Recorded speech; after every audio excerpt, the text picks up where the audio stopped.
রাজধানীর চারপাশে 4টি নদীতে বৃত্তাকার নৌপথ চালুর বিষয়ে সরকার কাজ করছে বলে জানিয়েছেন সড়ক পরিবহন নৌ ও রেলমন্ত্রী শেখ রবিউল আলম। 110 কিলোমিটার নৌপথে ওয়াটার বাস চালুর পরিকল্পনার কথাও জানিয়েছেন তিনি।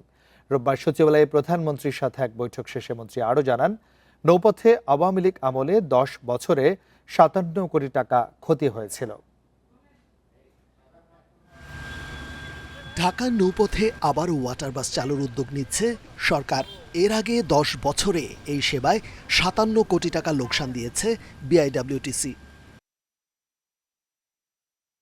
রোববার সচিবালয়ে প্রধানমন্ত্রী তারেক রহমানের সভাপতিত্বে ঢাকার চারপাশের নৌপথ সচল ও ওয়াটার বাস চালুর বিষয়ে উচ্চ পর্যায়ের সভা অনুষ্ঠিত হয়। সভায় নৌপথগুলো সচল করার নির্দেশ দেওয়া হয়। একই সঙ্গে আগ্রহী বেসরকারি কোম্পানিগুলোর প্রস্তাব বিবেচনা করে ওয়াটার বাস পরিচালনার সুযোগ দেওয়ার বিষয়েও সিদ্ধান্ত হয়। এই নৌপথকে ব্যবহার করতে গেলে বিভিন্ন জায়গায় যেই জায়গায় সিটি কর্পোরেশন কিংবা অন্য অন্য গার্মেন্টসের যে কেমিক্যাল যে বর্জ্য পদার্থগুলো আছে সেগুলো নদীতে থেকে কিভাবে রোধ করা যায়, রোধ করে পানি দূষণ থেকে কিভাবে একটা সচল নদীকে তৈরি করা যায় সেই বিষয় নিয়েই মূলত কথা হয়েছে।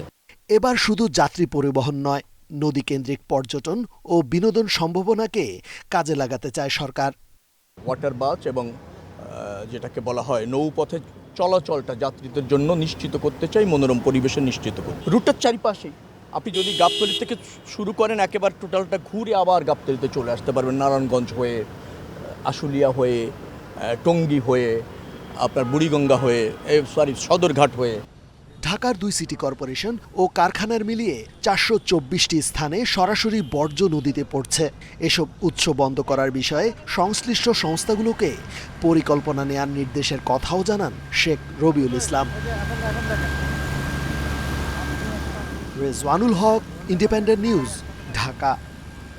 এই ছিল যত খেলায়। ইন্ডিপেন্ডেন্ট টেলিভিশনের সব খবর বিস্তারিত জানতে চোখ রাখুন ফেসবুক, ইউটিউব এবং এক্সে। আমন্ত্রণ পরের আয়োজনে।